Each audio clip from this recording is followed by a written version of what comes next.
Technique easy এডুকেশনের পক্ষ থেকে তোমাদের জন্য রইল অনেক অনেক শুভকামনা। আমি সুমন রেজা তোমাদের সামনে হাজির হয়েছি তোমাদের নবম দশম শ্রেণীর গণিতের যে সেট আছে সেই সেট বিষয়ে বেসিক বিষয়গুলো আলোচনা করার জন্য হাজির হয়েছি। আমি আশা করব যে তুমি ভিডিওটা প্রথম থেকে শেষ পর্যন্ত দেখবা। যদি ভিডিওটা প্রথম থেকে শেষ পর্যন্ত দেখো সেক্ষেত্রে সেট নিয়ে তোমাদের কোনো সমস্যা থাকবে না, এটা আমি তোমাকে 100% বলতে পারি। যখনই তুমি এই ভিডিওটা পুরাটা দেখবা তখন যে দেখবা যে সেটের অঙ্ক করতে গেলে তখন দেখবা যে তোমার পুরো বিষয়টা দেখবা যে মাথার মধ্যে থাকবে এবং একেবারে ক্লিয়ার হয়ে থাকবে। যে কোনো অঙ্ক করতে গেলে সেটের দেখবা যে অঙ্ক করতে গেলেই তখন তুমি বুঝবা যে যে স্যার তো আমাকে এইভাবে বলেছিল, তখন দেখবা যে তোমার কাছে অঙ্কগুলাও সহজ মনে হচ্ছে। তাই এই পর্বটা অবশ্যই মনোযোগ সহকারে দেখবা। এই সংজ্ঞাগুলা জানবো বা এই বিষয়গুলা কি বিস্তারিত আমরা জানবো এবং সেট সম্পর্কিত আলোচনা করব।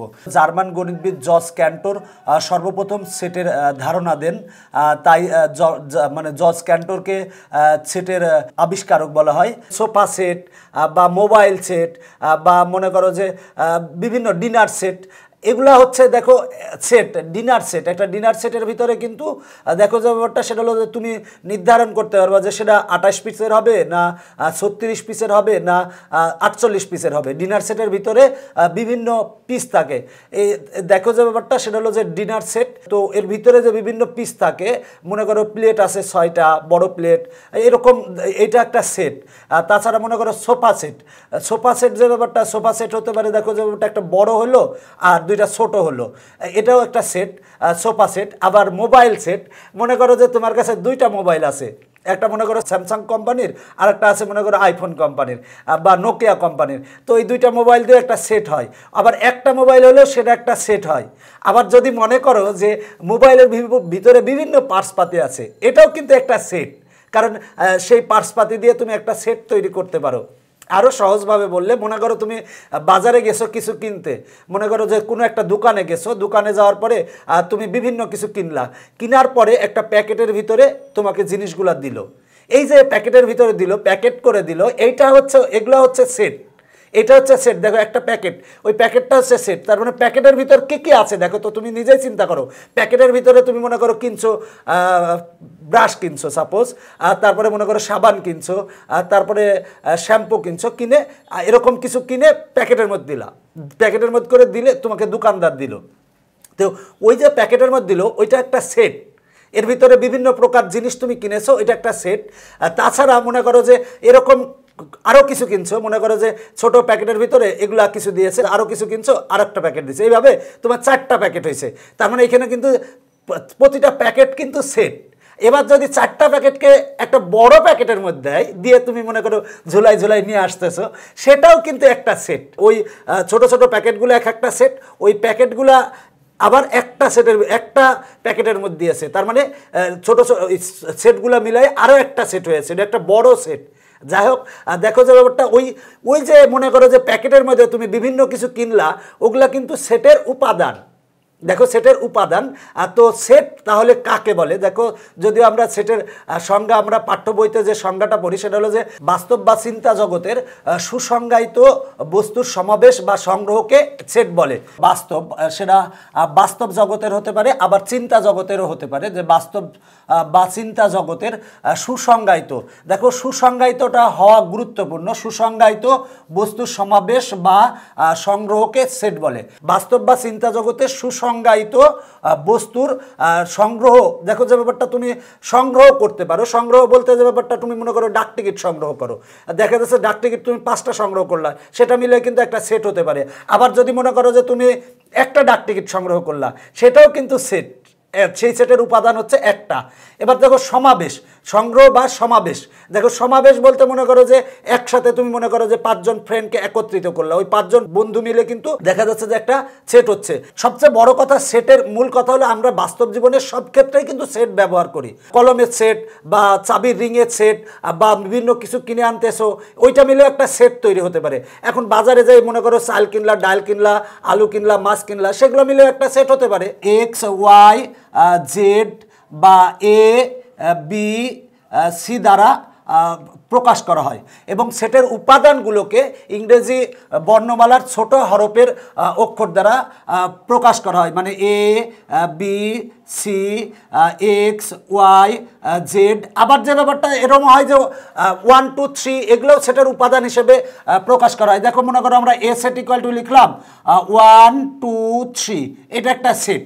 দেখো যে ব্যাপারটা এটা কেন সেট, দেখো যে ব্যাপারটা সেটা হলো যে এটা সেকেন্ড ব্র্যাকেট দিয়ে লেখা হয়, সেট বুঝাতে সেকেন্ড ব্র্যাকেট দিয়ে লেখা হয়। জস ক্যান্টর প্রথম যে সেট লিখেছিলেন সেটা হলো এম ইকুয়াল টু, মনে করো এটা একটা সেট। জস ক্যান্টর প্রথম থেকে সেটকে সেকেন্ড বন্ধনীর মাধ্যমে প্রকাশ করেন, সেই থেকে আমরা এখনও সেট ব্যবহার করার জন্য আমরা দ্বিতীয় বন্ধনী ব্যবহার করতেছি। এবং যে ব্যাপারটা এই দ্বিতীয় বন্ধনীর ভিতরে যেগুলো থাকে সেগুলো হচ্ছে সেটের উপাদান। এবং একাধিক উপাদান হলে, মনে করো এখানে উপাদান আছে একটা কিন্তু এখানে উপাদান আছে তিনটা, একাধিক উপাদান হলে আমরা কমা দিয়ে আলাদা আলাদা লিখি। তার মানে সেট এ ইকুয়াল টু 1, 2, 3। আর দেখো যে ব্যাপারটা এটা একটা সেট কিভাবে বুঝবো, সেটা হচ্ছে এটা দ্বিতীয় বন্ধনীর ভিতরে থাকবে। বি ইকুয়াল টু সেট লিখলাম হচ্ছে x, Y, z, z, p, q. তার মানে দেখো যে ব্যাপারটা বি এর ভিতরে 5টা উপাদান আছে, মানে এই বি সেটের উপাদান হচ্ছে 5টা। মানে দেখো সেটের প্রত্যেক বস্তু বা সদস্যকে সেটের উপাদান বলে। এই সেটের দেখো এই প্রত্যেকটা বস্তুকে এই সেটের হচ্ছে সদস্য বলে, মানে 1 এ সেটের সদস্য, 2 এ সেটের সদস্য, 3 এ সেটের সদস্য। আমি যদি এখানে কমা না দিতাম, মনে করো যে সি ইকুয়াল টু একটা সেট লিখলাম 1, 2 মানে 12 লিখছি, এখানে কিন্তু এই সি সেটের উপাদান কিন্তু একটা, সেটা হচ্ছে 12। আমি যদি এখানে কমা দিতাম তাহলে হয়তো 2টা, যেহেতু কমা দেয় নাই তার মানে এই সেটের উপাদান হচ্ছে একটা, সেটা হচ্ছে 12। কিন্তু এই সেটের উপাদান কিন্তু 3টা, কেন 3টা, দেখো যে ওটা 1, 2, 3 কমা দিয়ে লিখছি। এই সেটের উপাদান কিন্তু 5টা, 1, 2, 3, 4, 5টা উপাদান। সেটা হলো 1 হচ্ছে উপাদান বুঝাতে দেখো এই চিহ্ন ব্যবহার করা হয়। তো 1 এটাকে এলিমেন্ট বলে বা বিলংস টু বলে, 1 বিলংস টু এ, মানে হচ্ছে 1 এ সেটে আছে। দেখো যে ব্যাপারটা উপাদান বুঝাতে এই চিহ্ন ব্যবহার করা হয়, মানে 1 এ সেটের উপাদান। আর পড়া হয় এভাবে 1 বিলংস টু এ অথবা 1 এলিমেন্ট এ, এভাবে তোমরা পড়তে পারো। আবার এখন যদি বলো যে 10 কি এ সেটে আছে, দেখো তো তুমি নিজেই চিন্তা করো 10 কি এ সেটে আছে। দেখো 10 এ সেটে নাই, তাহলে লিখতে পারি 10 নট বিলংস টু এ, মানে 10 এ সেটে নাই। মানে আমরা পড়বো যে 10 ডাজ নট বিলংস টু এ, সংক্ষেপে অনেকে পড়ে 10 নট বিলংস টু এ, মানে 10 এ সেটে নাই। অথবা এভাবে পড়ে যে 10 নট এলিমেন্ট এ, মানে 10 হচ্ছে এ সেটের ভিতরে নাই। তার মানে দেখো যে ব্যাপারটা কোনটা আছে কোনটা নাই এটা তুমি কিন্তু এই চিহ্ন দ্বারা প্রকাশ করতে পারবা। এখন মনে করো যে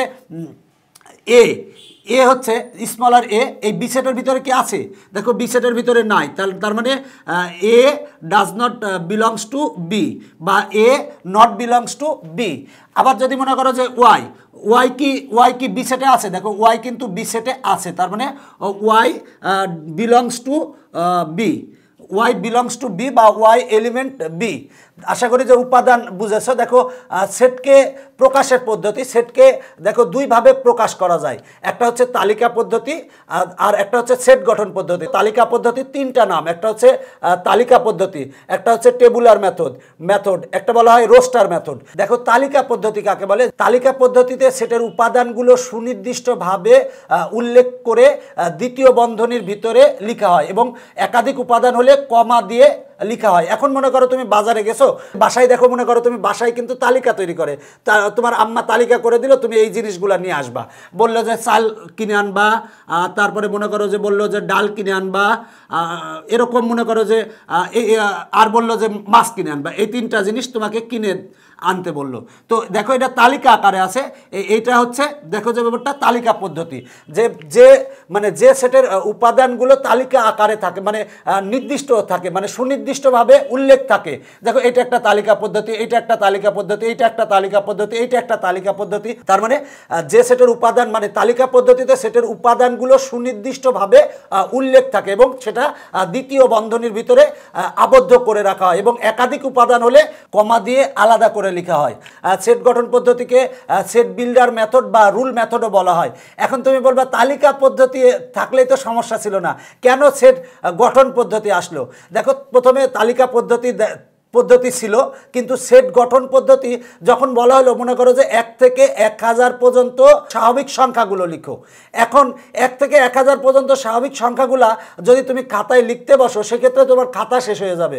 তখন কিন্তু বিজ্ঞানীরা চিন্তা করে সেট গঠন পদ্ধতির আবিষ্কার করেন। সেট গঠন পদ্ধতি কি? যে সেট গঠন পদ্ধতিতে সেটের উপাদানগুলো সুনির্দিষ্টভাবে উল্লেখ না করে সেট উপাদানগুলো নির্ধারণের জন্য প্রয়োজনীয় শর্ত দেওয়া থাকে।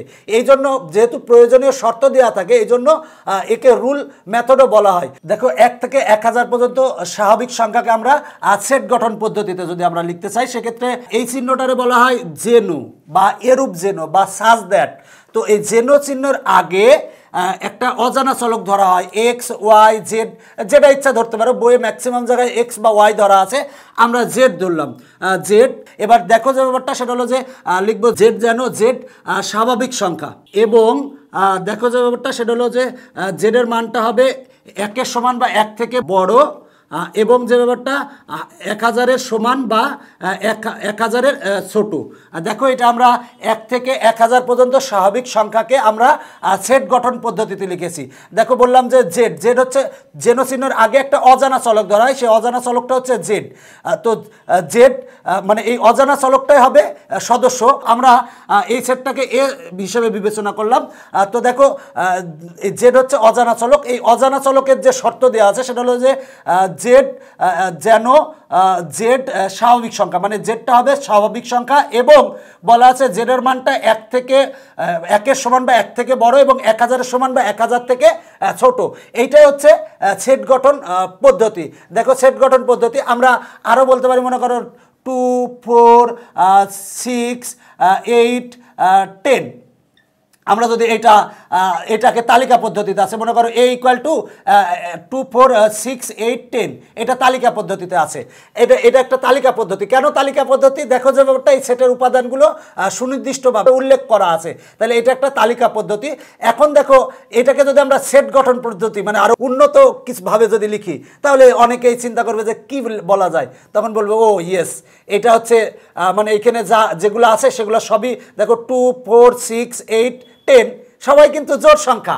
তার মানে দেখো যে ব্যাপারটা, অনেকেই চিন্তা করে বলবে যে এখানে আছে তো সব জোড় সংখ্যা, এবং 2-এর সমান বা 2 থেকে বড়, এবং 10-এর সমান বা 10 থেকে ছোট। তার মানে আমরা এই সেটকে যদি তালিকা পদ্ধতিতে লিখি, তাহলে আমরা লিখবো হচ্ছে, দেখো যে ব্যাপারটা, যে একটা অজানা চলক ধরে নেব, এক্স হতে পারে, ওয়াই হতে পারে, জেড হতে পারে।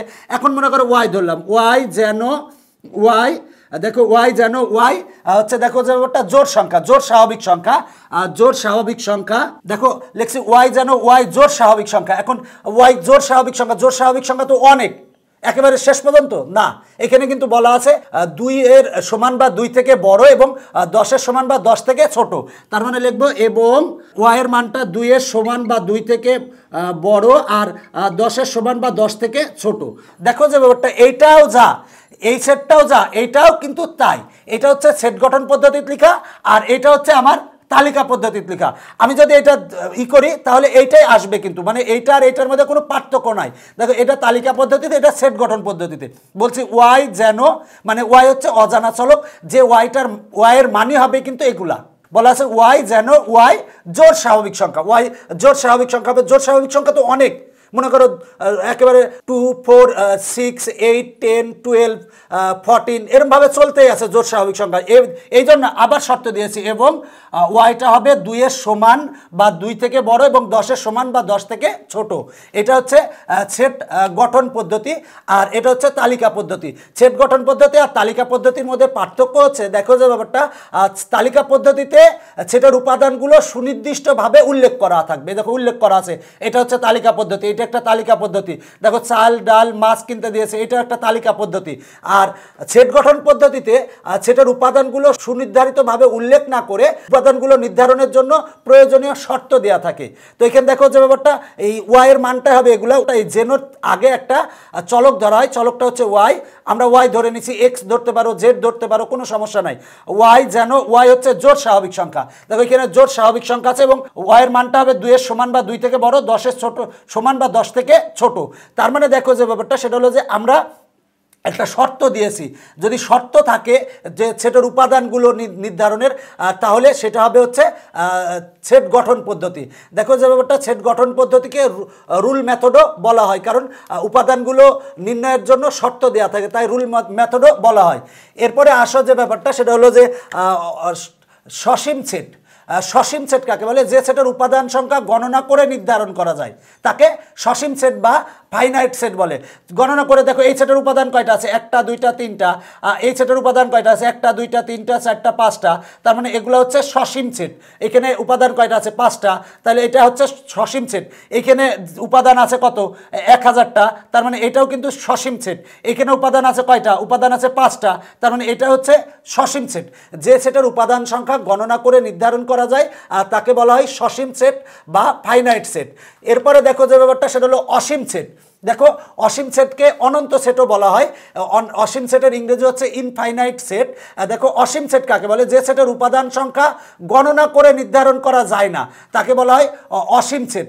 এখন দেখো যে ব্যাপারটা সেটা হলো যে আমরা একটা সেট লিখলাম, মনে করো যে এন, এন হচ্ছে স্বাভাবিক সংখ্যা, স্বাভাবিক সংখ্যার একটা সেট লিখলাম, আর সেটা হচ্ছে 1 2 3 4, এভাবে চলতেই আছে অসীম পর্যন্ত। আমরা কিন্তু এইখানে কয়টা উপাদান আছে সেটা কিন্তু আমরা বলতে পারবো না। সুতরাং এই স্বাভাবিক সংখ্যা সেট মানে এন হচ্ছে স্বাভাবিক সংখ্যা সেট। তো এনকে স্বাভাবিক সংখ্যা সেট দ্বারা প্রকাশ করা হয়। দেখো স্বাভাবিক সংখ্যা সেট হচ্ছে অসীম সেট। দেখো এটার কিন্তু উপাদান সংখ্যা আমরা গণনা করে নির্ধারণ করতে পারবো না, তাই স্বাভাবিক সংখ্যার সেট একটি অসীম সেট। মানে অসীম সেট কাকে বলে? যে সেটের উপাদান সংখ্যা গণনা করে নির্ধারণ করা যায় না তাকে বলা হয় অসীম সেট। এরপরে দেখো মূলদ সংখ্যার সেট, মূলদ সংখ্যার সেটও কিন্তু অসীম সেট। তারপরে মনে করো যে পূর্ণ সংখ্যার সেট, সেটাও কিন্তু অসীম সেট। তারপরে মনে করো বাস্তব সংখ্যা সেট, সেটাও কিন্তু অসীম সেট। কারণ আমরা মূলদ সংখ্যা সেট, মূলদ সংখ্যা কোথায় শেষ হয়েছে সেটা তো আমরা জানি না, সুতরাং সেটা একটা অসীম সেট।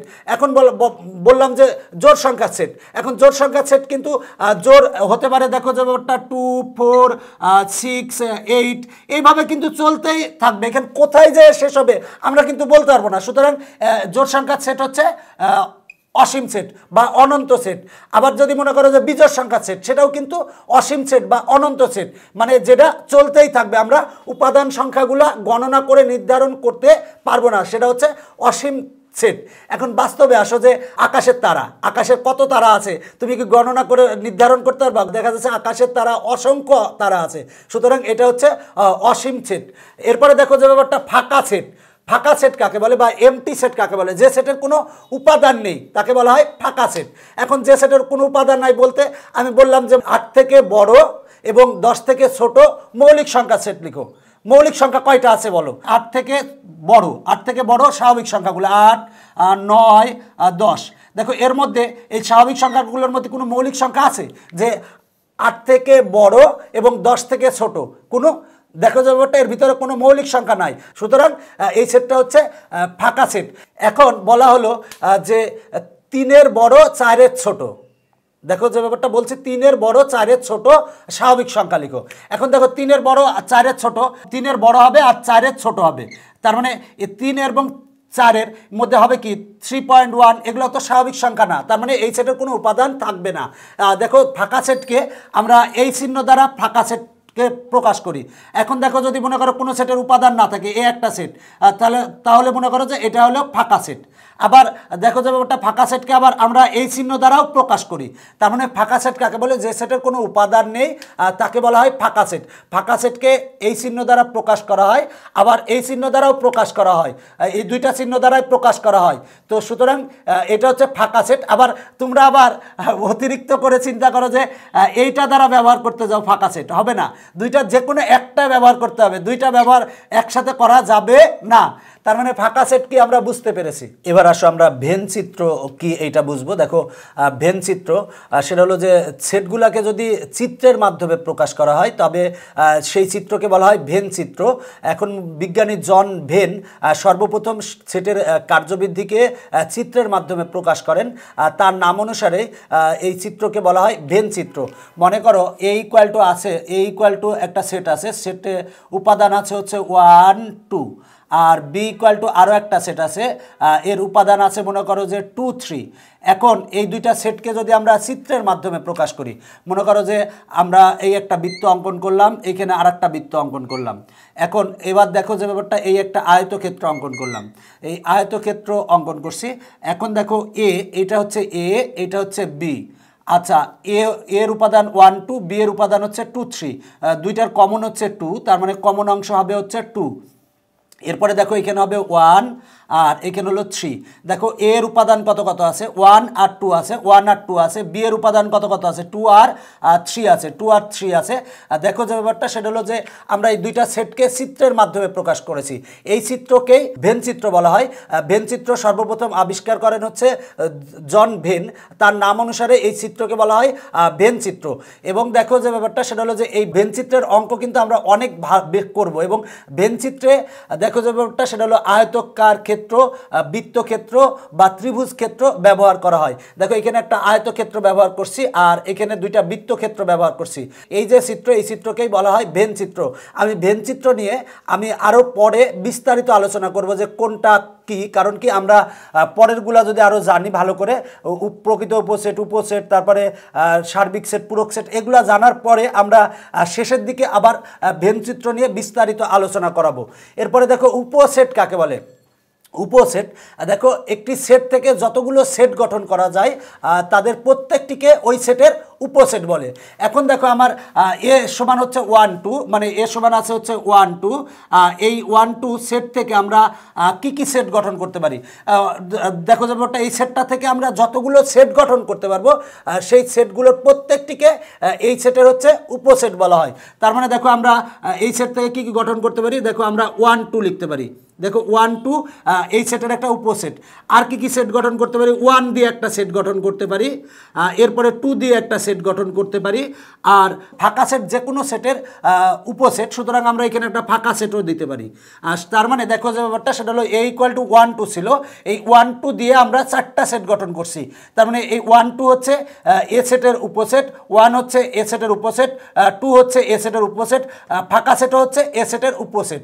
তার মানে উপসেট কাকে বলে, একটা সেট থেকে যতগুলো সেট গঠন করা যায় তাদের প্রত্যেকটিকে ওই সেটের উপসেট বলা হয়। এখন মনে করো যে আমরা এ ইকুয়াল টু লিখলাম হচ্ছে 1 2 1 2, আর বি ইকুয়াল টু লিখলাম মনে করো যে 1 2 3 লিখলাম, আবার সি ইকুয়াল টু লিখলাম হচ্ছে মনে করো যে 1 2 5 6।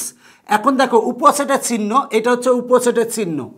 আবার অনেকে মনে করো যে এইটা উপসেটের চিহ্ন বলে, এটা ভুল, এটা হচ্ছে প্রকৃত উপসেটের চিহ্ন। দেখো এটা হচ্ছে উপসেটের চিহ্ন। দেখো তো এর প্রত্যেকটা উপাদান বিতে আছে নাকি, দেখো তো এর প্রত্যেকটা উপাদান কিন্তু বিতে আছে। তাহলে আমরা লিখতে পারি এ উপসেট বি, এইটা লিখতে পারি। দেখো এর প্রত্যেকটা উপাদান কিন্তু বিতে আছে, তার মানে এ হচ্ছে বি এর উপসেট। আবার দেখো বি এর প্রত্যেকটা উপাদান কি সিতে আছে, দেখো 1 আছে, 2 আছে, 3 কিন্তু নাই। তার মানে আমরা বলবো যে বি হচ্ছে, দেখো সি এর উপসেট নয়, উপসেট নয় বুঝাতে এখানে একটা দাগ দেওয়া হয়, মানে বি সি এর উপসেট নয়। এটা আবার এইভাবে পড়া হয় এ বি এর উপসেট। আবার ইংরেজিতে পড়া হয় হচ্ছে যে এ সাবসেট অফ বি, আবার এইভাবে। আর এটার ক্ষেত্রে এ নট সাবসেট অফ সি। তার মানে দেখো এর প্রত্যেকটা উপাদান বিতে আছে, তার মানে এ বি এর উপসেট। আবার বি এর প্রত্যেকটা উপাদান কিন্তু সিতে নাই, তার মানে বি সি এর উপসেট নয়। এখন দেখো যে ব্যাপারটা সেটা হলো যে আমার এখানে কি এ সি এর উপসেট, দেখো তো এ সি এর উপসেট নাকি, এর 1 2 আছে, এর উপাদান 1 2 কিন্তু সিতে আছে, তার মানে এ সি এর উপসেট। দেখো এ হচ্ছে সি এর উপসেট, এটা হচ্ছে উপসেটের চিহ্ন। তো উপসেটের সংজ্ঞা হচ্ছে একটা সেট থেকে যতগুলো সেট গঠন করা যায় আর সেই সেট গুলোর প্রত্যেকটিকে ওই সেটের উপসেট বলা হয়। এখন মনে করো যে নবম শ্রেণীর ছাত্রছাত্রী, তোমাদের স্কুলে মনে করো 1 থেকে 10 পর্যন্ত আছে। এখন বললাম নবম শ্রেণীর ছাত্রছাত্রী, নবম শ্রেণীর ছাত্রছাত্রী কি তোমাদের বিদ্যালয়ের ভিতরে আছে? আছে। তার মানে কি নবম শ্রেণীর ছাত্রছাত্রী তোমাদের বিদ্যালয়ের ছাত্রছাত্রীর হচ্ছে উপসেট।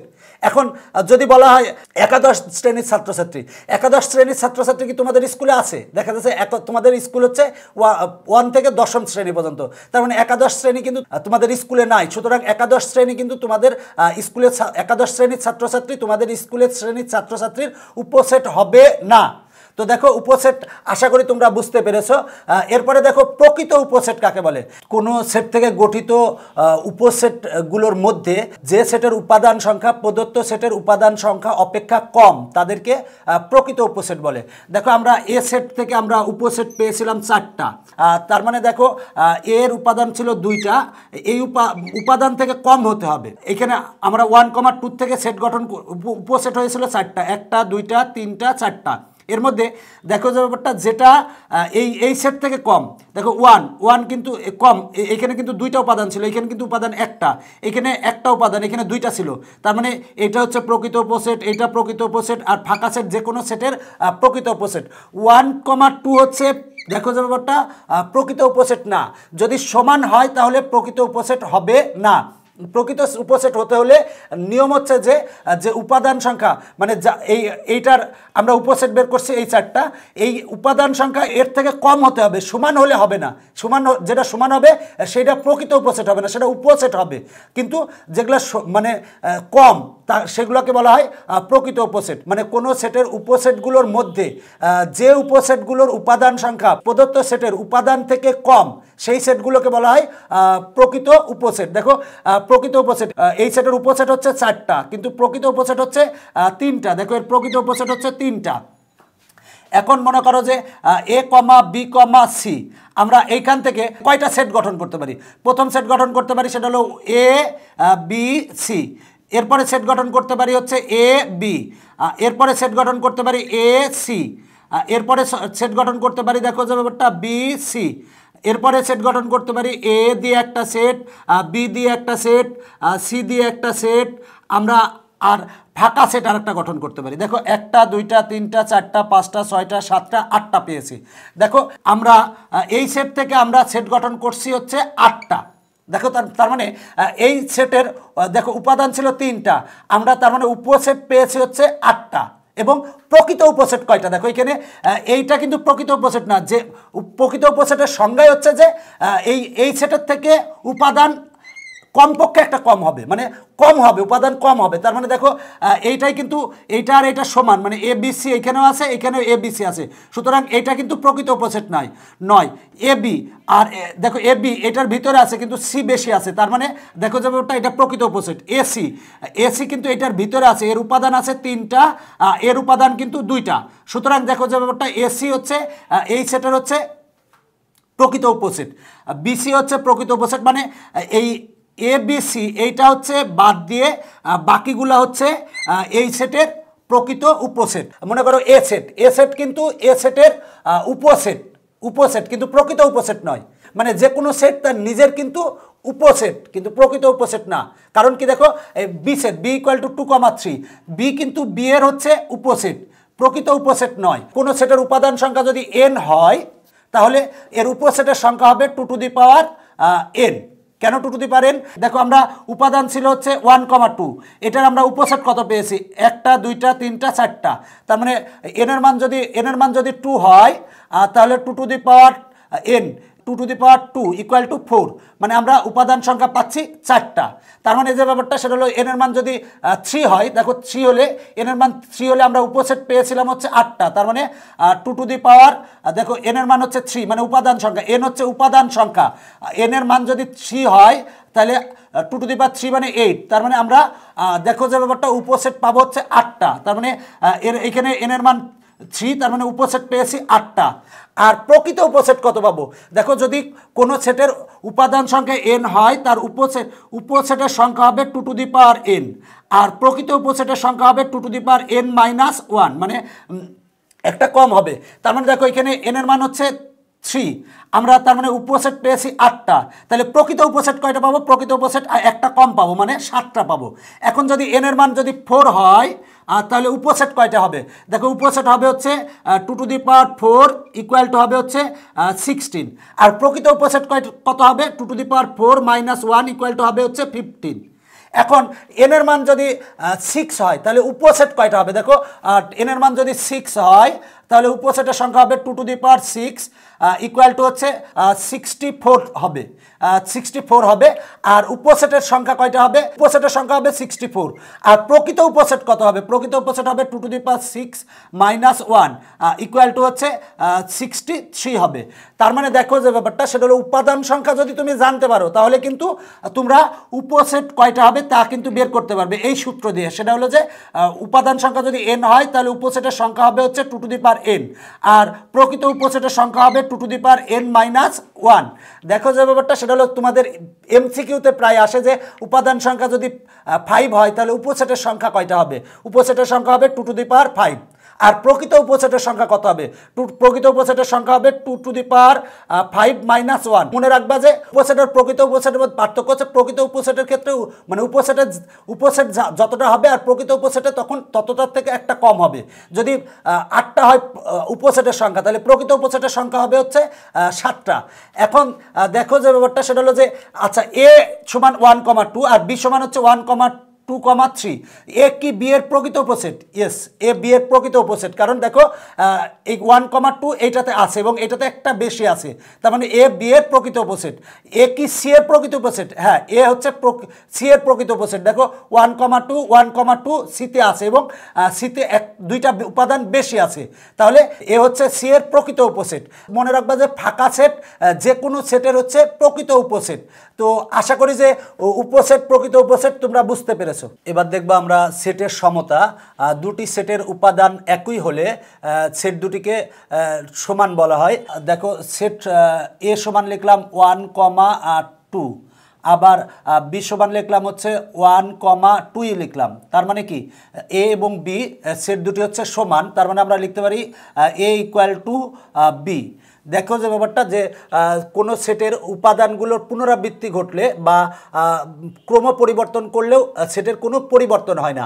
আমরা এ সমান লিখছি এইটা, বি সমান এটা লিখছি, সি সমান মনে করো লিখলাম হচ্ছে 2,1, 2,1। তার মানে দেখো যে ব্যাপারটা এ সেটেও যা আছে বি সেটেও তাই আছে, সি সেটেও তাই আছে। তার মানে আমরা লিখতে পারি A equal to B equal to C লিখতে পারি। কিন্তু আবার যদি মনে করো যে এ ইকুয়াল টু 1,2 লিখা আছে, বি ইকুয়াল টু লিখা আছে মনে করো যে 1,1,1,1,2,2, দেখো যে ব্যাপারটা আমার সমান কখন হবে? যদি উপাদান একই হয়।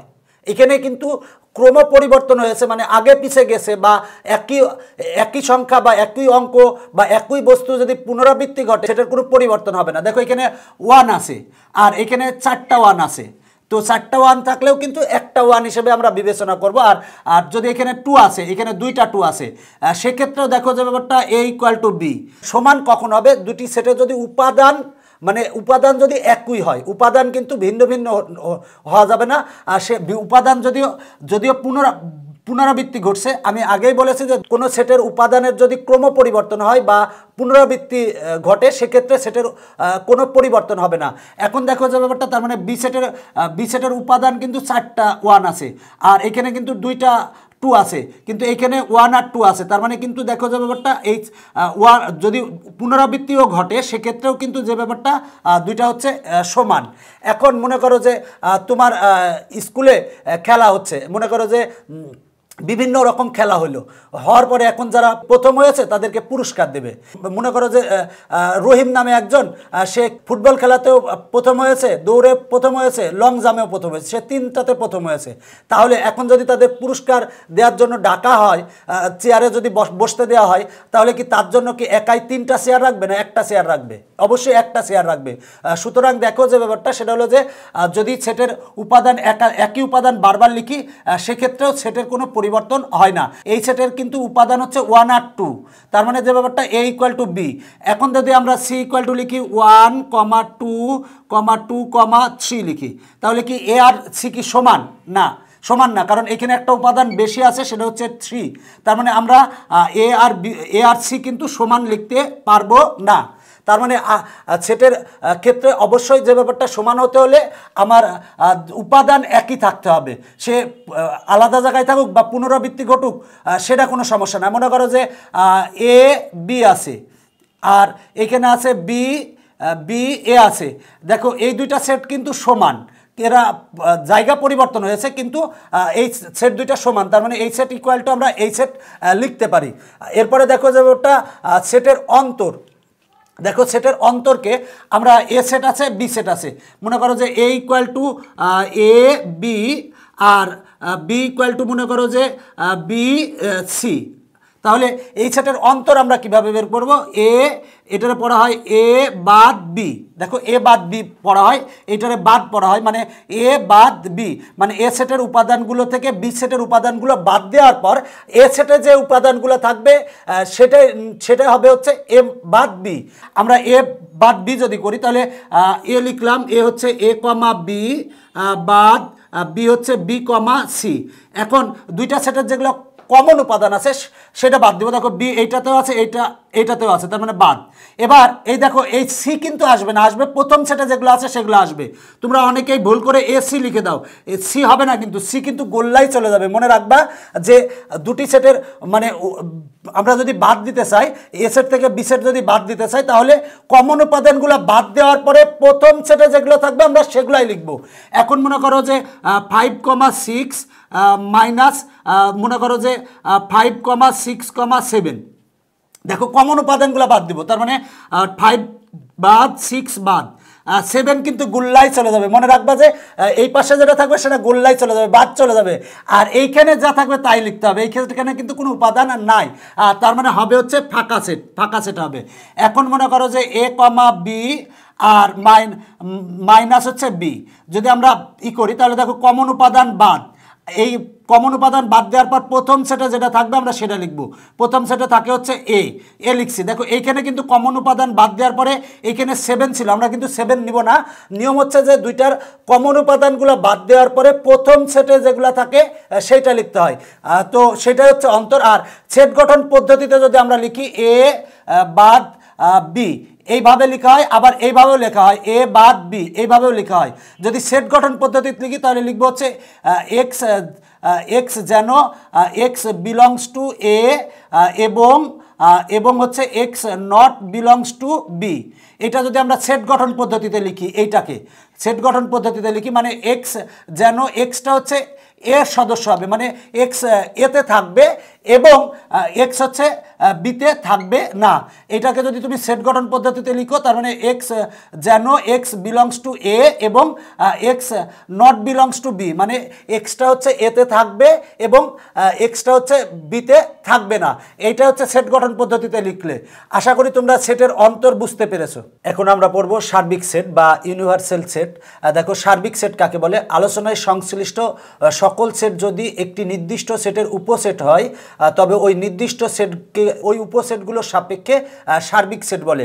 এখন মনে করো যে সার্বিক সেট আমরা আলোচনা করতেছি, মনে করো একটা সেট 1,2 আছে, আর একটা সেট বি ইকুয়াল টু মনে করো 2,3 আছে, আর একটা সেট সি ইকুয়াল টু আছে মনে করো যে 4,5 আছে। এখন একটা সেট লিখলাম যে সেটটায় এই সবগুলা সেটের উপাদান বিদ্যমান, মনে করো যে 1,2,3,4,5।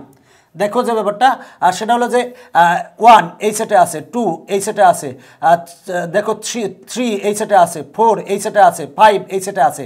আমরা এই তিনটা সেট নিয়ে আলোচনা করতেছিলাম, এই তিনটা সেট মিলে একটা সেট গঠন করছি। তার মানে যে ব্যাপারটা এই তিনটা সেটই কিন্তু এই সেটের হচ্ছে উপসেট, তার মানে এই সেটকে আমরা বলবো সার্বিক সেট।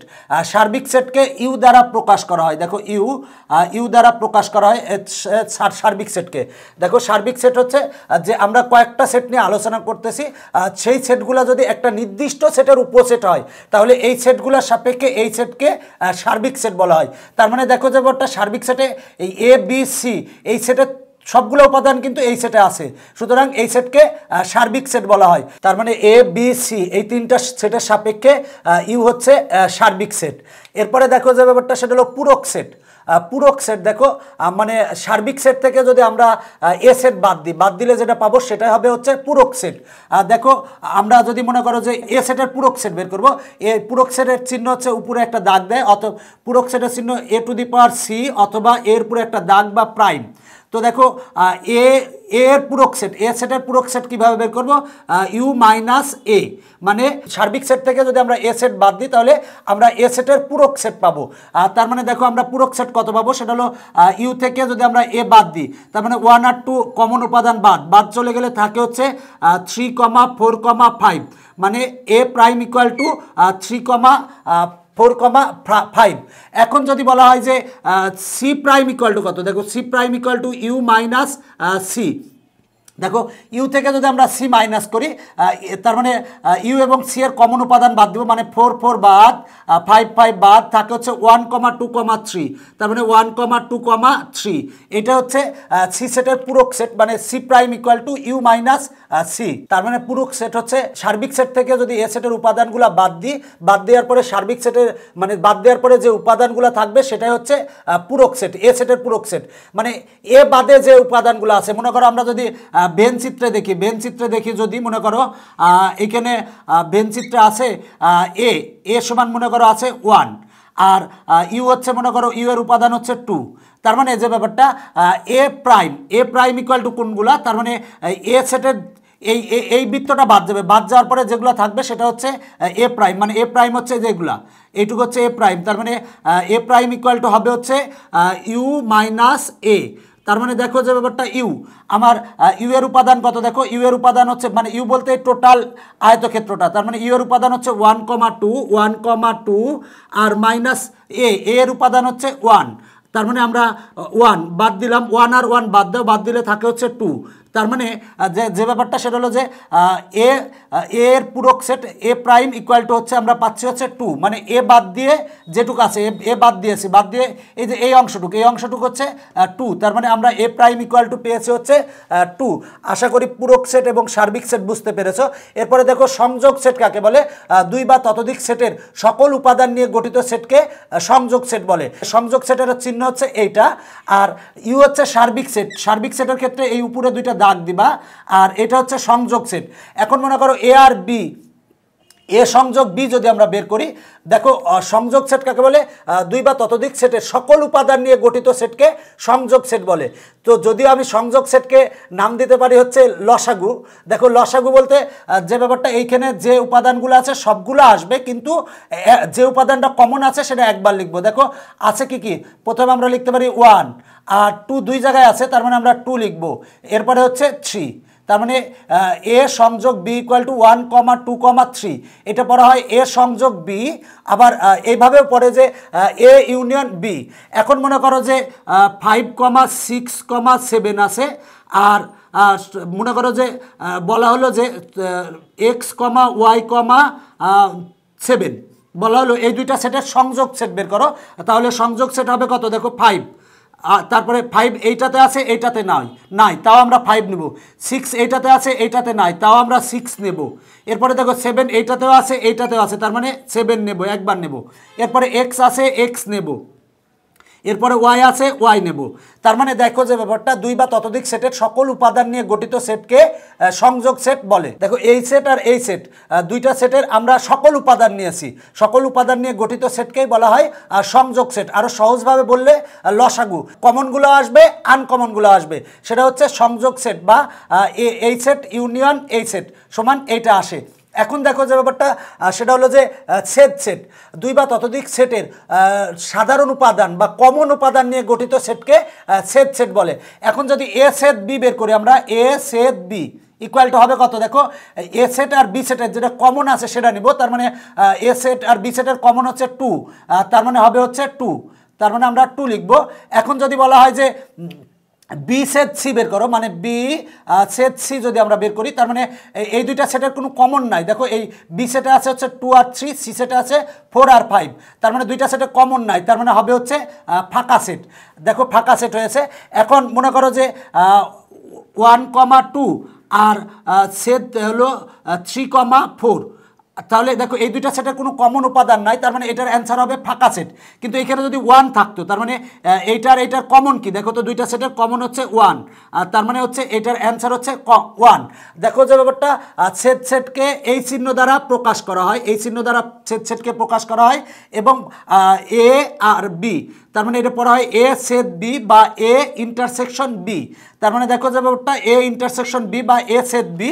তো এ ইন্টারসেকশন বি এইটাকে কিন্তু সেট গঠন পদ্ধতিতে লেখা হয় হচ্ছে এক্স যেন এক্স বিলংস টু এ এবং এক্স বিলংস টু বি, এটা সেট গঠন পদ্ধতিতে লেখা হয়। আর এ ইউনিয়ন বিকে সেট গঠন পদ্ধতিতে লেখা হয় এক্স যেন এক্স বিলংস টু এ অথবা এক্স বিলংস টু বি। দেখো যদি ইন্টারসেকশন থাকে, এ ইন্টারসেকশন বি হয়, তাহলে আমরা সেট গঠন পদ্ধতিতে লিখি এক্স যেন এক্স বিলংস টু এ এবং এক্স বিলংস টু বি। আর যদি ইউনিয়ন থাকে, তার মানে আমরা লিখব এক্স বিলংস টু এ অথবা এক্স বিলংস টু বি, মানে এক্সটা এতে আছে অথবা এক্সটা হচ্ছে বিতে আছে। আর এই ক্ষেত্রে হচ্ছে এক্সটা এতে আছে এবং এক্সটা হচ্ছে বিতে আছে। এখন দেখো যে ব্যাপারটা সেটা হলো যে এই চিহ্নকে বলি হচ্ছে ইন্টারসেকশন, আর এই চিহ্নকে বলি হচ্ছে ইউনিয়ন। তোমরা সবাই পড়ো এ ইন্টারসেকশন বি, আর এটারে পড়ো এ ইউনিয়ন বি। তবে এই মনে রাখবা যে এই ইন্টারসেকশন থাকলে হবে হচ্ছে এবং, আর ইউনিয়ন থাকলে হবে হচ্ছে অথবা। তো আশা করি সংযোগ সেট এবং ছেদ সেট বুঝতে পেরেছো। এরপর দেখো নিচ্ছেদ সেট। দেখো যে ব্যাপারটা দুটি সেটের মধ্যে যদি কোনো কমন উপাদান না থাকে, মানে যদি কমন উপাদান না থাকে, তাহলে ওই সেট দুইটাকে বলা হয় নিচ্ছেদ সেট।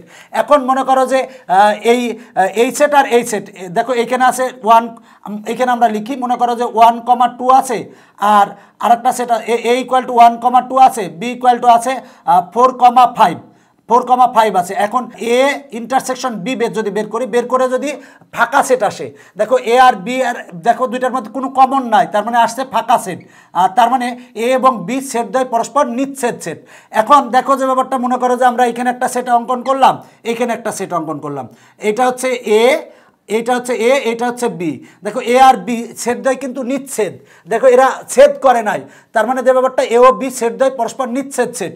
এখন যদি আমরা এখানে একটা সেট গঠন করলাম, এইখানে একটা সেট গঠন করলাম, দেখো এই সেট দুইটা কি নিচ্ছেদ সেট? দেখো এই দুইটা সেট কিন্তু নিচ্ছেদ সেট না, কারণ দেখো যে ব্যাপারটা এখানে কমন আছে। তার মানে যে ব্যাপারটা দুইটা সেটকে যদি আমরা ইন্টারসেকশন বের করি বা সেট বের করে যদি ফাঁকা সেট পাই, তাহলে ওই সেট দুটিকে নিচ্ছেদ সেট বলে। দেখো তো এইখানে এ আর বি কি নিচ্ছেদ সেট নাকি? দেখো এ আর বি কিন্তু নিচ্ছেদ সেট, কারণ এই দুইটার মধ্যে কমন আছে 2, কমন আছে 2। এখন দেখো যে ব্যাপারটা এটা 4 আছে, এটা 5 আছে, আর এখানে আছে 1,2। এ আর সি কি নিচ্ছেদ সেট? অবভিয়াসলি এ আর সি নিচ্ছেদ সেট।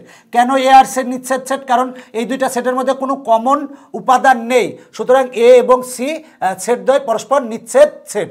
এখন আমরা দেখব হচ্ছে শক্তি সেট। শক্তি সেট কাকে বলে? কোনো সেটের সকল উপসেট নিয়ে গঠিত সেটকে শক্তি সেট বলে। এখন দেখো এ ইকুয়াল টু একটা সেট দেওয়া আছে, সেটা হলো যে পি কিউ, বারবার এ বি লিখতেছি, তোমরা মনে করতে পারো বারবার এ বি সি লিখতেছি কেন, আচ্ছা, বা 1 2 লিখতেছি কেন। এখন এ ইকুয়াল টু পি কিউ লিখেছি। এখন দেখো যে ব্যাপারটা এ সেটের শক্তি সেটকে পি অফ এ দ্বারা প্রকাশ করা হয়, মানে এ সেটের শক্তি সেট হচ্ছে P of A equal two হবে, দেখো এই সেটের যতগুলো উপসেট হবে সেই উপসেটগুলো নিয়ে গঠিত সেটকেই শক্তি সেট বলে। দেখো এই সেটের উপসেট হবে হচ্ছে পি কমা কিউ, এরপরে দেখো যে ব্যাপারটা পি একটা উপসেট আর কিউ একটা উপসেট, আর দেখো ফাঁকা সেট হচ্ছে এই সেটের উপসেট। দেখো এই সেটের উপসেট হচ্ছে 4টা পাওয়ার সেট, মানে এ সেটের পাওয়ার সেট কিন্তু একটাই। দেখো পার্থক্য একটা, অনেকেই মিলাই ফেলে যে উপসেট আর শক্তি সেট এর মধ্যে মিলাই ফেলো, বাট উপসেট কাকে বলে? যে একটা সেট থেকে যতগুলো সেট গঠন করা যায় সেই সেটের প্রত্যেকটাকে ওই সেটের উপসেট বলা হয়। দেখো এই সেটের উপসেট হচ্ছে 4টা, মানে 1টা 2টা 3টা 4টা, এই সেটের উপসেট হচ্ছে 4টা। আর শক্তি সেট কাকে বলে? কোনো সেটের সকল উপসেট নিয়ে গঠিত সেটকে মানে এই সেটের উপসেট 4টা আছে, এই 4টা উপসেট নিয়ে যে একটা সেট গঠন করলাম, দেখো সেট গঠন করছি কারণ সেকেন্ড ব্র্যাকেট দিয়েছি, সেট গঠন করছি, তার মানে এইটা হচ্ছে এই এ সেটের হচ্ছে পাওয়ার সেট বা শক্তি সেট। দেখো যদি থাকে মনে করো যে পি কমা কিউ কমা আর, এটা মনে করো যে বি ইকুয়াল টু, তাহলে এখন বললাম যে বি সেটের শক্তি সেট বের করো, তার মানে P of B equal to কত হবে? দেখো এই সেটের যতগুলো উপসেট আছে সেই উপসেটগুলো নিয়ে যে আমরা একটা সেট গঠন করব, সেই সেটকেই বলা হয় শক্তি সেট বা পাওয়ার সেট। এর উপসেট কি কি হবে? উপসেট হবে হচ্ছে পি কমা কিউ কমা আর, এরপরে হবে হচ্ছে পি কিউ হবে, এরপরে হবে হচ্ছে পি আর হবে, এরপরে হবে হচ্ছে দেখো পি কিউ পি আর আর হচ্ছে কিউ আর, এরপরে হবে দেখো সেটা হলো যে পি, তারপরে কিউ আর একটা হবে ফাঁকা সেট। তার মানে দেখো যে ব্যাপারটা আমরা যদি এই বি সেটের উপসেট পেয়েছি আমরা, এগুলা ফাঁকা সেট কিন্তু বি সেটের উপসেট, আর কিন্তু এই সেটের উপসেট, পি কিন্তু এই সেটের উপসেট, পি কিউ কিন্তু এই সেটের উপসেট, বি সেটের উপসেট হচ্ছে 8টা। এই 8টা উপসেট নিয়ে যদি আমরা একটা সেট গঠন করি, দেখো একটা সেট গঠন করছি, এই সেটটাকে বলা হয় বি সেটের হচ্ছে শক্তি সেট। মানে শক্তি সেট হচ্ছে কোনো সেটের সবগুলো উপাদান নিয়ে গঠিত সেটকে বলা হয় পাওয়ার সেট বা শক্তি সেট। একে দেখো বি সেটের পাওয়ার সেটকে পি অফ বি দ্বারা প্রকাশ করা হয়। যদি মনে করো যে কোনো সেটের উপাদান সংখ্যা এন হয়, তাহলে পাওয়ার সেটের উপাদান সংখ্যা হবে 2 টু দি পাওয়ার এন। এখন দেখো এখানে উপাদান সংখ্যা ছিল কত? 2, তাহলে এর হলো পাওয়ার সেট কত হবে? পাওয়ার সেটের উপাদান সংখ্যা কয়টা হবে? দেখো 2 to the power 2 equal to হবে হচ্ছে 4। এইবার দেখো এই বি এর উপাদান কয়টা? উপাদান হচ্ছে 3টা, তাহলে পাওয়ার সেটের উপাদান সংখ্যা কয়টা হবে? দেখো 1টা 2টা 3টা 4টা 5টা 6টা 7টা 8টা, আর তার মানে 2 to the power 3 equal to 8, তার মানে আমরা 8 পাচ্ছি। এখন যদি উপাদান সংখ্যা যদি মনে করো 4টা হয়, তাহলে পাওয়ার সেটের উপাদান সংখ্যা হবে 2 to the power 4 equal to 16। উপাদান সংখ্যা যদি 5টা হয়, তার মানে 2 to the power 5 equal to power সেটের উপাদান সংখ্যা হবে 32। তার মানে আশা করি যে শক্তি সেট বুঝতে পেরেছো। এবার দেখো ক্রোমোজোর। দেখো ক্রোমোজোর, প্রথম কথা হলো ক্রোম বলতে কোনটা প্রথমে থাকবে তারপরে কোনটা দ্বিতীয় থাকবে, আর জোর আকারে লেখা। দেখো ক্রোমোজোর কাকে বলে? একজোড়া উপাদানের মধ্যে কোনটি প্রথম অবস্থানে থাকবে এবং কোনটি দ্বিতীয় অবস্থানে থাকবে তা নির্ধারণ করে জোর আকারে লেখাকেই বলা হয় ক্রোমোজোর। এখন মনে করো তোমাদের স্কুলে প্রথম হয়েছে মনে করো পল্টু আর দ্বিতীয় হয়েছে বল্টু, তাহলে আমরা কি লিখতে পারি? দেখো যে ব্যাপারটা সেটা হলো পল্টু প্রথম হয়েছে, তার মানে পল্টু কমা বল্টু আমরা লিখতে পারি। তার মানে আমরা এটা জোর আকারে লিখলাম। দেখো জোর আকারে লিখেছি এবং প্রথম হয়েছে পল্টু আর দ্বিতীয় হচ্ছে বল্টু। তার মানে দেখো যে ব্যাপারটা একজোড়া উপাদানের মধ্যে কোনটি প্রথম স্থানে থাকবে এবং কোনটি দ্বিতীয় স্থানে থাকবে তা নির্ধারণ করে জোর আকারে লেখাকেই বলা হয় ক্রোমোজোর। এখন মনে করো যে প্রথম পদ যদি এক্স হয় আর দ্বিতীয় পদ যদি ওয়াই হয়, তাহলে এই দুইটার আমরা ক্রোমোজোর কি লিখতে পারি? সেটা হলো এক্স কমা ওয়াই। আবার যদি প্রথম উপাদান এ হয় দ্বিতীয় উপাদান বি হয়, তাহলে আমরা এই দুইটারে জোড় আকারে লিখতে পারি এ কমা বি। এখন মনে করো প্রথমে তুমি মাছ কিনেছো প্রথমে, এরপরে কিনেছো মাংস। প্রথমে মাছ কিনেছো, এরপরে কিনছো মাংস। তো দেখো যদি এটারে আমরা ক্রোমোজোর আকারে লিখি, তাহলে কি প্রথমে কি মাংস কিনছো না প্রথমে মাছ কিনছো? প্রথমে মাছ কিনছো, তাহলে প্রথমে লিখবো মাছ, তারপরে কমা দিয়ে লিখবো হচ্ছে মাংস। এখন দেখো যে ব্যাপারটা সেটা হলো মাংস লিখবো। এখন মনে করো যে x comma y equal to দেওয়া আছে, মনে করো এ কমা বি দেওয়া আছে। তার মানে এক্স ইকুয়াল টু, আমরা দেখো এটা হচ্ছে প্রথম, এটা হচ্ছে দ্বিতীয়, এটার প্রথম এটা দ্বিতীয়, মাঝখানে কিন্তু সমান আছে। তাহলে এক্স ইকুয়াল টু হবে এ আর ওয়াই ইকুয়াল টু হবে বি। তার মানে আমরা এক্স ইকুয়াল টু এ লিখবো, ওয়াই ইকুয়াল টু বি লিখবো। এই টাইপের অঙ্ক কিন্তু তোমাদের অনেকগুলোই আছে। মনে করো যে এরম আছে x plus y comma 6 equal to আছে হচ্ছে 5 কমা হচ্ছে এক্স মাইনাস 2y আছে। এখন বলা হলো যে এক্স মানে এক্স কমা ওয়াই নির্ণয় করো। বলা হলো যে x comma y equal to কত। দেখো এখানে শর্ত দেওয়া আছে, এই প্রথম উপাদান ইকুয়াল টু হবে কিন্তু এই প্রথম উপাদান, আর এই দ্বিতীয় উপাদান ইকুয়াল টু হবে কিন্তু এই দ্বিতীয় উপাদান। তার মানে দেখো যে ব্যাপারটা আমরা লিখতে পারি x plus y equal to 5 মানে x plus y equal to 5 আর এই 6 ইকুয়াল টু এটা লিখতে পারি, মানে x minus 2y equal to আমরা 6 লিখতে পারি। এটা হচ্ছে দেখো আমরা লিখতে পারি। এখন মনে করো x comma y equal to 2,3 লেখো। তার মানে দেখো যে ব্যাপারটা এক্স এর ভ্যালু হচ্ছে 2 আর ওয়াই এর ভ্যালু হচ্ছে 3। যদিও সমাধান করার সময় তোমরা এই অঙ্কগুলো অনেক বেশি ব্যবহার করো। এখন আমরা দেখব কার্তেশীয় গুণচ্ছেদ। দেখো কার্তেশীয় গুণচ্ছেদ বলতে আমার মনে করো এ ইকুয়াল টু 1 দেওয়া আছে আর বি ইকুয়াল টু দেওয়া আছে হচ্ছে 2,3 দেওয়া আছে। এখন আমরা এটার এ ক্রস বি বের করলাম। এ ক্রস বি ইকুয়াল টু কত হবে দেখো 1 ক্রস বি, বি সমান হচ্ছে 2,3। এখন দেখো 1 এর সাথে 2 হবে মানে 1,2 আর আবার 1 এর সাথে 3 হবে মানে 1,3। দেখো যে ব্যাপারটা এইটা এই যে আমরা বের করলাম এ ক্রস বি সমান পেয়েছে কি এই একটা ক্রোমোজোর এই একটা ক্রোমোজোর। এই ক্রোমোজোরের সেটকেই বলা হয় কার্তেশীয় গুণচ্ছেদ। মানে এ দেওয়া আছে বি দেওয়া আছে, এটা যদি আমরা এ ক্রস বি বের করি এটারে বলা হয় এ ক্রস বি। দেখো এ ক্রস বি বের করি তাহলে আসে দেখো যে ব্যাপারটা সেটা হলো যে এইটা আসে, এই দুইটা ক্রোমোজোম নিয়ে গঠিত সেটকে বলা হয় কার্তেশীয় গুণচ্ছেদ।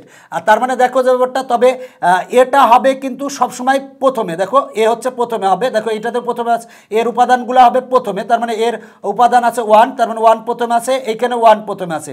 আর বি এর উপাদানগুলো কিন্তু পরে হবে। দেখো যে ব্যাপারটা বি এর উপাদান 2 আবার এখানে বি এর উপাদান হচ্ছে 3 পরে হয়েছে।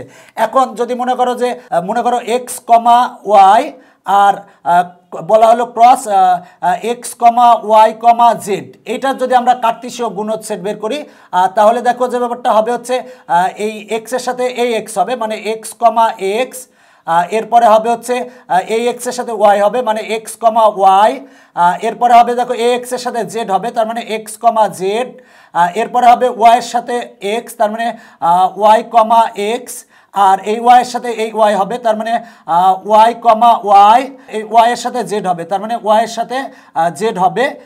আর এই টোটালটাকে একটা সেট দিলাম। এটা হচ্ছে কার্তেশীয় গুণচ্ছেদ। কার্তেশীয় গুণচ্ছেদের ক্ষেত্রে ভিতরে কিন্তু ফার্স্ট ব্র্যাকেট হয়, এই ভিতরে কিন্তু প্রথম বন্ধনী হয়। এখন মনে করো এ ইকুয়াল টু 1 2 আর বি ইকুয়াল টু মনে করো যে 1,2,3 দেওয়া আছে। তাহলে যদি আমরা এ ক্রস বি বের করি তার মানে এ সমান হচ্ছে 1,2 আর ক্রস বি সমান দেখো আমার হচ্ছে 1,2,3 1,2,3।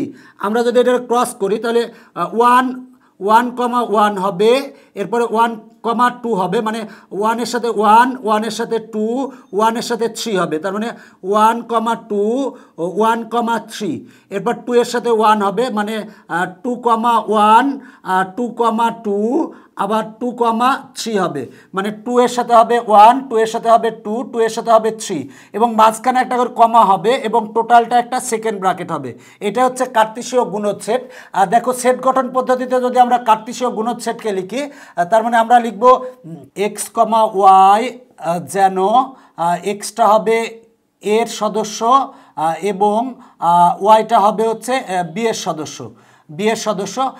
আমরা যদি মনে করো যে এ এবং বি এই দুটা সেটকে যদি সেট গঠন পদ্ধতিতে লিখি সেক্ষেত্রে কিন্তু এক্স কমা ওয়াই যেন হবে হচ্ছে এক্স বিলংস টু এ এবং ওয়াই বিলংস টু বি হবে।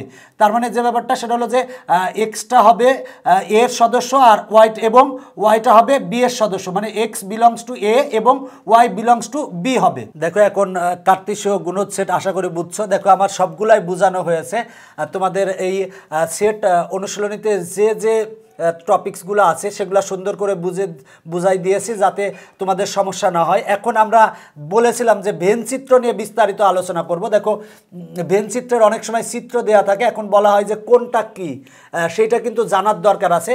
আমরা যদি মনে করো যে এই একটা বৃত্ত অঙ্কন করলাম আর এই একটা বৃত্ত অঙ্কন করলাম আর এটা হচ্ছে সার্বিক সেট ইউ, এই আয়তক্ষেত্র দ্বারা আমরা সার্বিক সেট ইউ ধরলাম আর এই বৃত্তটারে এ ধরলাম, এই বৃত্তটারে বি ধরলাম। এখন বলা হয় যে কোনটা কি, এটা অনেক সময় চিত্র দিয়ে এমসিকিউতে পরীক্ষায় আসে, সুতরাং এটা গুরুত্ব সহকারে দেখবা। এ ইন্টারসেকশন বি, এখন বললো এ ইন্টারসেকশন বি কোনটুক। এখন দেখো যে এ আর বি এর কমন অংশটাই হচ্ছে এ ইন্টারসেকশন বি, তার মানে এ ইন্টারসেকশন বি হচ্ছে এইটুক। তার মানে এ ইন্টারসেকশন বি হচ্ছে এইটুক। আর আরেকটু যে ব্যাপারটা সেটা হলো যে যদি বলা হয় এ বাদ বি কোনটা, এ হচ্ছে এইটা আর বি হচ্ছে এইটা, শুধু এ কোনটা, মানে এ বাদ বি মানে হচ্ছে শুধু এ, মানে এই দেখো এ বাদ বি হচ্ছে এইটুক, এইটুক হচ্ছে এ বাদ বি, এটা হচ্ছে এ বাদ বি। আর তার মানে এখন দেখো যে ব্যাপারটা বি বাদ এ কোনটা, তাহলে আমরা বি বাদ এ কোনটুক পাবো। তার মানে দেখো যে ব্যাপারটা বি বাদ এ বলতে বুঝাবে হচ্ছে বি বাদ এ, মানে বি থেকে এর অংশটুক বাদ দেবো, বি বাদ এ হচ্ছে এই অংশটুক বি বাদ এ, দেখো এই অংশটুক হচ্ছে বি বাদ এ, এখন এটা হচ্ছে বি বাদ এ। এখন বলা হলো দেখো যে ব্যাপারটা আরও একটা চিত্র আঁকি যাতে তোমরা আরও বেশি ভালো বুঝো, এই জন্য সেটা হলো মনে করো যে আমরা একটা আঁকলাম এই একটা চিত্র, একটা বৃত্ত দিয়েছি, এটা মনে করো যে এ, আর এটা হচ্ছে সার্বিক সেট। তাহলে এ কোনটুক, এ হচ্ছে এই টোটাল বলটুকি হচ্ছে বৃত্তটুকি হচ্ছে এ, আর এ প্রাইম কোনটুক, দেখো এ বা এর পূরক সেট কোনটা, এর পূরক সেট হবে কিন্তু দেখো যে ব্যাপারটা এ বাদ দিয়ে বাকি অংশটুক, মানে এর পূরক সেট হবে এইটুক হচ্ছে এর পূরক সেট, দেখো এইটুক হচ্ছে এর পূরক সেট। এখন আমি একটা বড় করে চিত্র আঁকবো যাতে তোমরা একটা এটা হচ্ছে বি আর এটা হচ্ছে সি। এখন আমি বড় করে আঁকছি কেন একটু পরে বলতেছি, সেটা হলো যে এটা হচ্ছে সার্বিক সেট ইউ, এটা হচ্ছে এ, এটা বি, এটা হচ্ছে সি। এখন বলা হলো যে ভেনচিত্র দেখাও A intersection B intersection C কোনটুক, দেখো A intersection B intersection C কোনটা, সেটা হলো যে এই যে কমন অংশটুক, তিনটারই কমন অংশ এটা হচ্ছে A intersection B intersection C, মানে তিনটারই কমন অংশ এইটা। এখন বলা হলো যে A union B union C কোনটুক, তার মানে A union B union C বলতে দেখো এইটা মানে কমন টুক একবারই হবে, তার মানে এই টোটালটুকু হচ্ছে এ ইউনিয়ন বি, এইটুকু হচ্ছে A union B union C, তার মানে এইটুকু হচ্ছে এ ইউনিয়ন বি ইউনিয়ন, দেখো আমি এই যে দাগ দিচ্ছি এটা হচ্ছে A union B union C. তার মানে এখন যদি বলা হয় যে A union B union C এরপরে প্রাইম, তাহলে কোনটুক, তার মানে এই তিনটুক বাদ দিয়ে বাকিটুক, তার মানে হবে হচ্ছে দেখো যে ব্যাপারটা A union B union C prime সমান হবে দেখো যে ব্যাপারটা এই অংশটুক হলো A union B union prime, এই অংশটুক। এই জিনিসগুলো তোমাদের ভালো করে বোঝার দরকার আছে, কারণ এগুলো অনেক সময় তোমাদের এমসিকিউতে আসে এবং কাজে লাগে। এখন আমি একটা বৃত্ত অঙ্কন করলাম এটা B, A intersection B prime সমান কোনটুক, দেখো এ ইন্টারসেকশন বি প্রাইম, তাহলে দেখো এ ইন্টারসেকশন বি, তার মানে এই কমন অংশটুক বাদ দিয়ে বাকিটুক, এটা হচ্ছে এ আর এটা হচ্ছে বি, এ ইন্টারসেকশন বি টোটালটার উপর প্রাইম, মনে করো যে বলা হলো যে এ ইন্টারসেকশন বি টোটালটার উপর প্রাইম, এইটা সমান কত, তার মানে এ আর বি, এ ইন্টারসেকশন বি মানে হচ্ছে এই কমন অংশটুক হচ্ছে এ ইন্টারসেকশন বি, আর এ ইন্টারসেকশন বি টোটালটার উপর প্রাইম ইকুয়াল টু কত হবে, তার মানে এইটুক বাদ দিয়ে বাকিটুক, মানে এইটুক বাদ দিয়ে বাকিটুক বলতে এই অংশটুক, এই অংশগুলো হবে হচ্ছে এ ইন্টারসেকশন বি, এই টোটালটার উপরে প্রাইম, এই অংশটুক হবে হচ্ছে এ ইন্টারসেকশন বি এরপরে প্রাইম। এখন দেখো আমি একটা বৃত্ত অঙ্কন করলাম, এটা হচ্ছে এ, এটা হচ্ছে বি। এখন দেখো যে ব্যাপারটা সেটা হলো বলা হলো যে এ প্রাইম কোনটুক, দেখো এ প্রাইম এটা যদি ইউ হয় তাহলে দেখো এ প্রাইম এই এ বৃত্তটা বাদ দিয়ে বাকিটুক, মানে এ প্রাইম বলতে বোঝাবে হচ্ছে এই এ বৃত্ত বাদ দিয়ে বাকিটুক, মানে এ প্রাইম, দেখো এ প্রাইম হবে এই এ বৃত্ত বাদ দিয়ে বাকিটুক। আচ্ছা বি প্রাইম কোনটুক, তার মানে বি বৃত্ত বাদ দিয়ে বাকিটুক হচ্ছে বি প্রাইম। এখন যদি বলা হয় মনে করো যে এই আর এটা অঙ্কন করলাম, এখন বলা হলো যে মনে করো যে এ বাদ বি কোনটুক, দেখো এ বাদ বি হচ্ছে এই অংশটুক, মানে এটা হচ্ছে এ, এটা হচ্ছে বি, তার মানে এ বাদ বি হবে দেখো এই অংশটুক এ বাদ বি। আর যদি বি বাদ এ বলা হয় তার মানে দেখো বি বাদ এ মানে বি থেকে এর কমন অংশটুক বাদ যাবে, তার মানে বি বাদ এ হচ্ছে এইটুক হচ্ছে বি বাদ এ, আর এটা হচ্ছে এ ইন্টারসেকশন বি, দেখো এ ইন্টারসেকশন বি, আর টোটালটা হচ্ছে ইউ। দেখো এরকম চিত্র কিন্তু পরীক্ষায় অনেক আসে। এখন মনে করো যে ক্রিকেট খেলা পছন্দ করে হচ্ছে 50 জন, সাপোজ দেখো ভালো করে একটা অঙ্ক আমি বলি তোমাদের, ক্রিকেট খেলা পছন্দ করে 50 জন, এটা হচ্ছে সি, আর এটা হচ্ছে ফুটবল খেলা পছন্দ করে হচ্ছে 60 জন। এখন দেখো যে ব্যাপারটা সেটা হলো যে শুধু ক্রিকেট খেলা পছন্দ, এবার বলা হলো যে ক্রিকেট ও ফুটবল খেলা পছন্দ করে হচ্ছে 10 জন, বললাম যে ক্রিকেট খেলা পছন্দ করে হচ্ছে 50 জন, আর ফুটবল খেলা পছন্দ করে হচ্ছে 60 জন। ক্রিকেট ও ফুটবল খেলা পছন্দ করে হচ্ছে 10 জন, মানে এটা হচ্ছে 10, এইটুকু হচ্ছে 10, এই যে এইটুকু এই অংশটুকু হচ্ছে 10। এখন শুধু ক্রিকেট খেলা পছন্দ করে কয়জন? তার মানে দেখো ক্রিকেট খেলা পছন্দ করে 50 জন, ফুটবল খেলা পছন্দ করে হচ্ছে 60 জন। এখন আমাকে যদি বলা হয় যে শুধু ক্রিকেট খেলা পছন্দ করে কয়জন, তার মানে দেখো শুধু ক্রিকেট খেলা পছন্দ করে হচ্ছে এই অংশটুক, দেখো এই অংশটুকু হচ্ছে শুধু ক্রিকেট খেলা পছন্দ করে। তার মানে দেখো যে ব্যাপারটা শুধু ক্রিকেট খেলা পছন্দ করে হবে হচ্ছে টোটালটা হচ্ছে 6, ক্রিকেট খেলা পছন্দ করে হচ্ছে 50 জন, 50 জন থেকে ক্রিকেট এবং ফুটবল খেলা পছন্দ করে হচ্ছে 10 জন, তার মানে 10 বিয়োগ হবে, তার মানে ইকুয়াল টু 40, তার মানে 40 জন শুধু ক্রিকেট খেলা পছন্দ করে। এখন যদি বলে শুধু ফুটবল খেলা পছন্দ করে কতজন, শুধু ফুটবল, যদি শুধু ফুটবল বলে তার মানে শুধু ফুটবল খেলা পছন্দ করে এই অংশটুক, আর তার মানে শুধু ফুটবল খেলা পছন্দ করবে হচ্ছে দেখো ফুটবল খেলা পছন্দ করে টোটাল হচ্ছে 60 জন, আর ক্রিকেট ও ফুটবল খেলা পছন্দ করে হচ্ছে 10 জন। তাহলে শুধু ফুটবল খেলা কতজন পছন্দ করবে, তার মানে 60 বিয়োগ 10 সমান হবে হচ্ছে 50 জন, তার মানে অ্যান্সার হচ্ছে 50 জন। আশা করি চিত্রগুলো তোমরা ভালো করে বুঝতে পেরেছো, এবং এই চিত্রের কিন্তু অঙ্ক পরীক্ষায় অনেক সময় আসে। আশা করি তোমাদের এই চ্যাপ্টারের যে বেসিক তথ্যগুলো ছিল প্রতিটা তথ্যই আমি বুঝাই দিয়েছি। যদি তুমি এগুলা ভালো করে বুঝো তাহলে দেখবা যে সেট সম্পর্কে আর তোমাদের কোনো সমস্যা থাকবে না, এবং আমি আমার চেষ্টা করেছি যে সর্বোচ্চটা দিয়ে যাতে তোমাদের আর কোনো সমস্যা না থাকে সেট সম্পর্কে। এবং তুমি যদি এই ভিডিওটা প্রথম থেকে শেষ পর্যন্ত দেখো, আশা করি যে সেট নিয়ে তোমাদের আর কখনো কোনো সময় সমস্যা হওয়ার কথা না, মানে সেটের যে বেসিক তথ্যগুলো। এবং এখন যদি তুমি অঙ্ক দেখতে যাও সেক্ষেত্রে কিন্তু তুমি পারবে। আশা করি আমার এই লেকচারটা যদি তুমি সম্পূর্ণ দেখো তাহলে তোমার অনেক উপকারে আসবে। আর দেখো যে ব্যাপারটা আমরা অনেক পরিশ্রম করে ভিডিওগুলো করি যাতে তোমাদের উপকারে আসে, তো অবশ্যই ভিডিওটা তুমি তোমার বন্ধুদের সাথে শেয়ার করবা, এবং যদি কোনো কিছু মন্তব্য করার থাকে তাহলে অবশ্যই মন্তব্য করে জানাবে। এখনকার পর্ব এখানেই শেষ করছি, পরবর্তী পর্ব দেখার আমন্ত্রণ জানিয়ে বাই বাই।